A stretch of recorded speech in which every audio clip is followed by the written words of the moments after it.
Welcome to our video for High Leverage Practice number 14, Teach Cognitive and Metacognitive Strategies to Support Learning and Independence.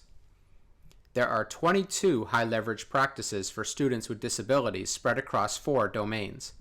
Teach Cognitive and Metacognitive Strategies is in the instruction domain.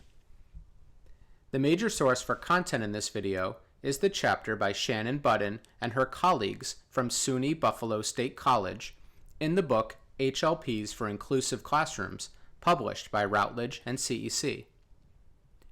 This video is split into 2 parts. In Part 1, we provide a definition and rationale for teaching cognitive and metacognitive strategies to support learning and independence. In Part 2, we highlight 2 key principles for effectively using this HLP and demonstrate teachers using them in action. Let's start with an introduction. Using cognitive or metacognitive strategies includes 2 main components.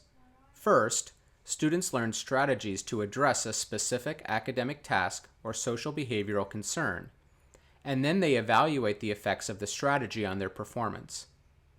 Cognitive strategies address the application of an approach, whereas metacognitive strategies focus on students' self-evaluation and the effectiveness of the strategy. To use and evaluate a strategy, students must be explicitly taught the purpose, functional steps, mental actions, and evaluation process for the strategy.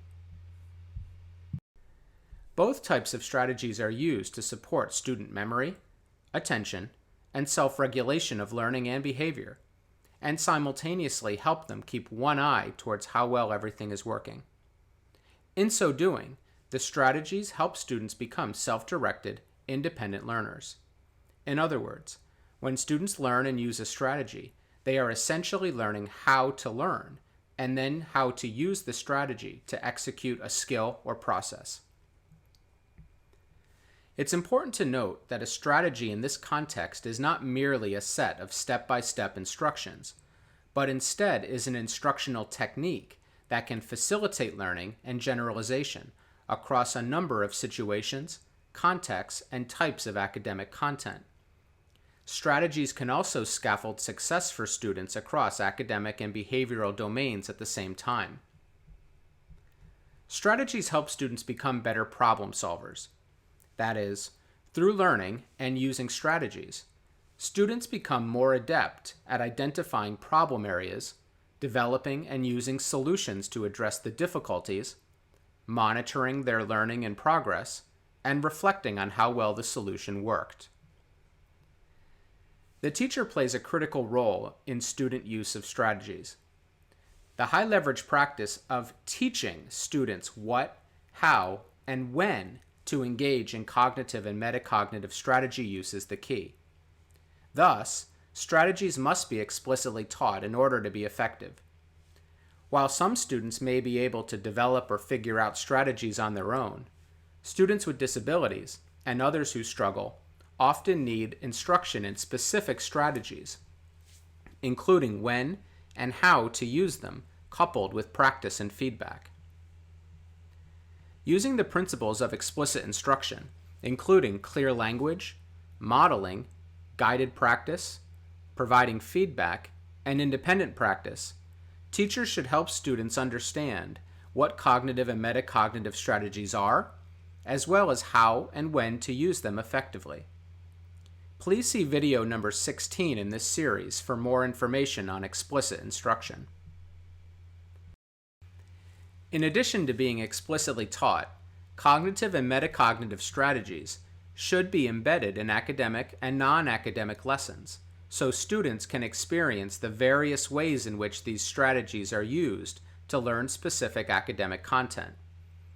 Integrating cognitive and metacognitive strategies into content helps students monitor and evaluate their performance during authentic tasks and can help them generalize strategies to other content and settings.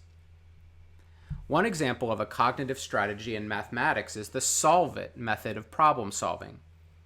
This requires the student to read a problem for understanding, paraphrase the problem into their own words, visualize a picture or diagram of the problem, make a plan to solve the problem, estimate the answer, do the arithmetic to solve, and then check it to make sure everything is right.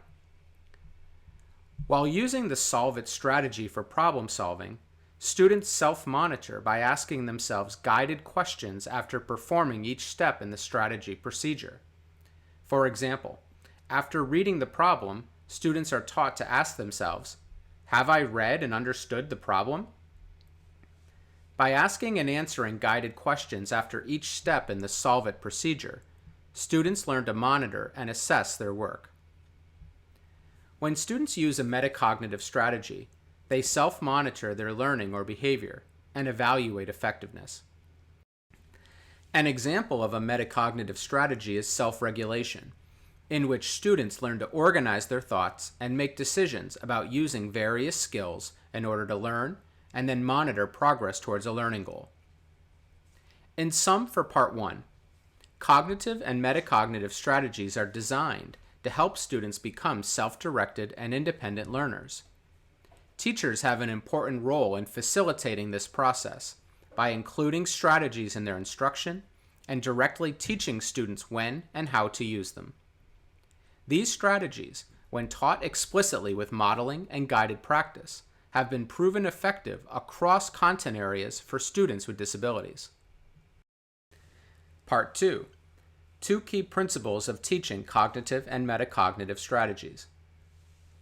There are two key components of this HLP for teachers to consider. Component 1 is to select strategies purposefully. Component 2 is multifaceted, but revolves around the components of explicit instruction. First, teachers should explicitly teach the components of the strategy. Teachers also need to model use of the strategy and provide guided and independent practice opportunities for students. Component 1. Select strategies purposefully. Teachers should select cognitive and metacognitive strategies that will not only stick with students, but that also have high utility, align well with content being taught, and are appropriate for the functioning level of the student. Strategies that are too complex or ask the student to complete skills that are too difficult will not have the intended impact. For example, teaching students to use context clues in the text to determine the meaning of an unfamiliar word could support reading comprehension across subjects. Teachers should use progress monitoring and feedback to determine the extent to which the strategies are appropriate for the needs of the students. This connects with other HLPs from the collaboration and assessment domains. The second component of HLP 14 is to use explicit instruction to support student learning of the strategy and readiness to use it independently. As explicit instruction has several key components, we highlight three critical components here related to explicitly teaching students how to use strategies.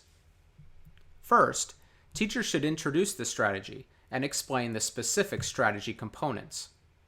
One helpful way to show students the components of a strategy is by using a visual aid, such as a graphic organizer or anchor chart. However, regardless of visual aids, explicit instruction should be used. The teacher needs to provide clear explanations and provide examples and non-examples as appropriate. Teachers should also monitor students' understanding of the strategy's steps and components through questioning and opportunities to respond during guided practice and provide specific, immediate feedback on student use of new strategies or skills. Other elements of explicit instruction are included in the next two components of this HLP. In this first clip, Mr. Sean McDonald is working with a student in a distance environment because of the COVID-19 pandemic. He explicitly introduces a strategy and its steps. Note the use of numerous opportunities to respond and high-quality feedback that is provided. Hi, good afternoon, Megan. How are you? I'm good. How are you? I'm doing well. So last lesson, we had just wrapped up creating our own definition of opportunity cost.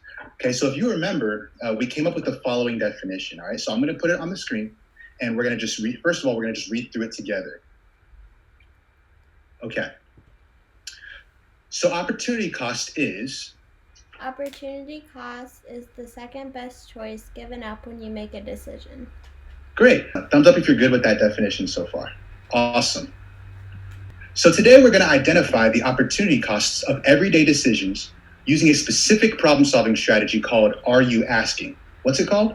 Are you asking? Nice. So here's a simple example of what the strategy is like.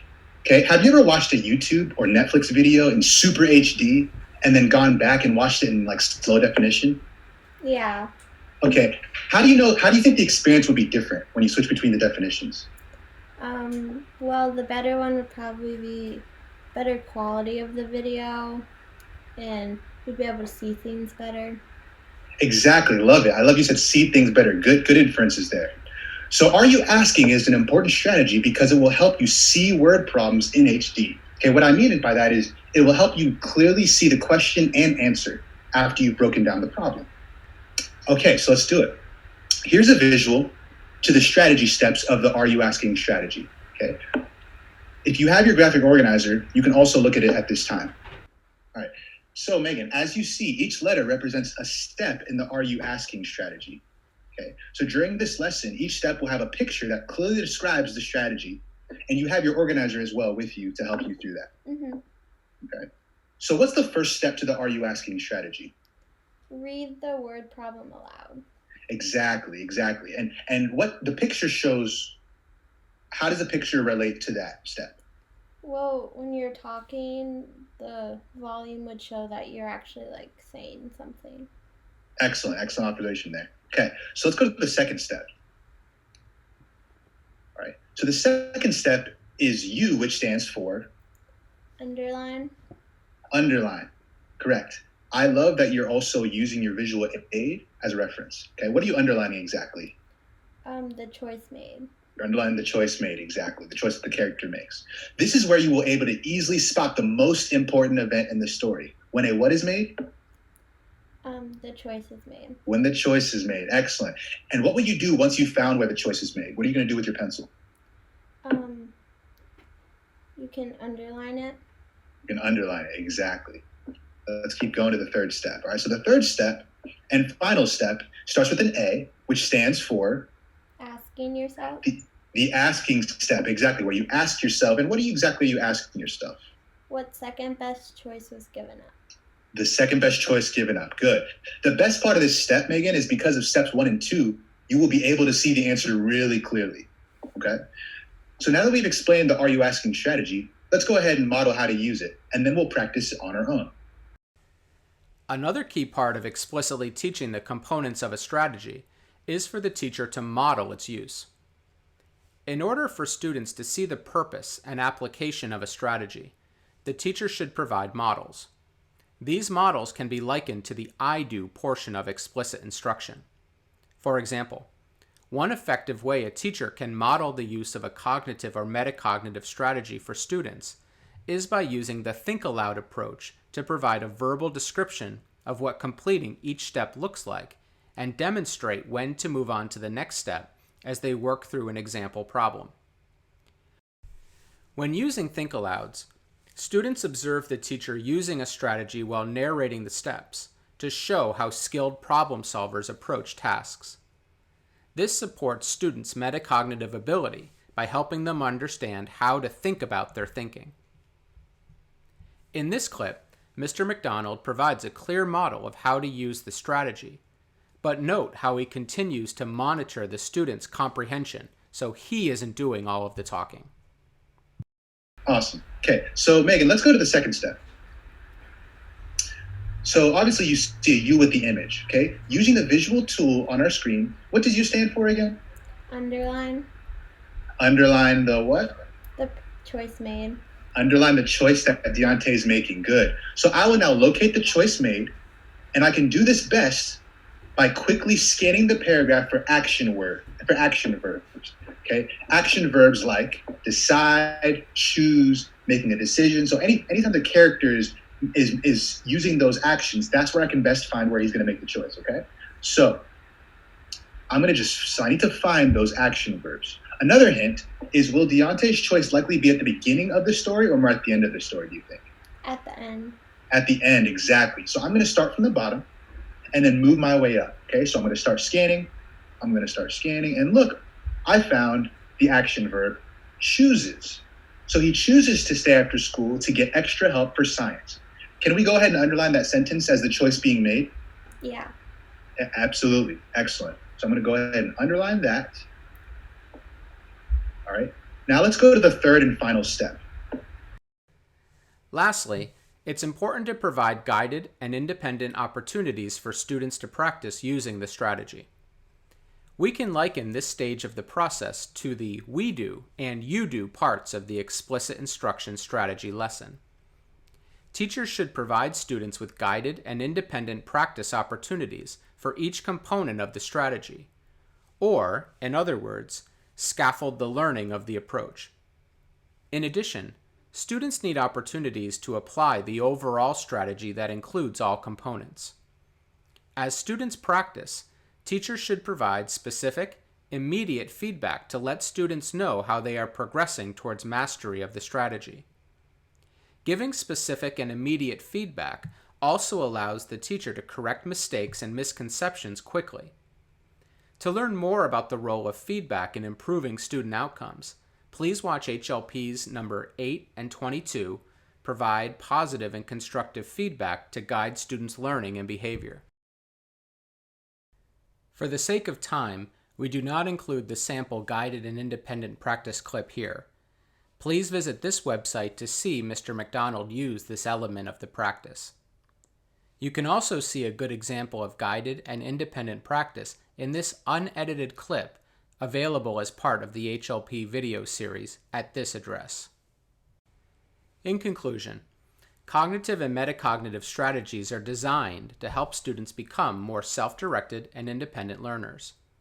While some students may be able to develop their own learning strategies, students with disabilities often need explicit instruction to learn specific strategies that support their learning, including when and how to apply them. Teachers should purposefully and carefully select the cognitive and metacognitive strategies they teach so that students can be more successful in their learning. Then, teachers should use explicit instruction, including modeling, guided practice, and specific feedback, to teach students strategies and monitor student progress towards acquiring skills. More information about cognitive and metacognitive strategies and their role in supporting the needs of students with and without disabilities can be found at www.highleveragepractices.org. Thanks for watching, and please continue using resources from this series on high leverage practices for special education.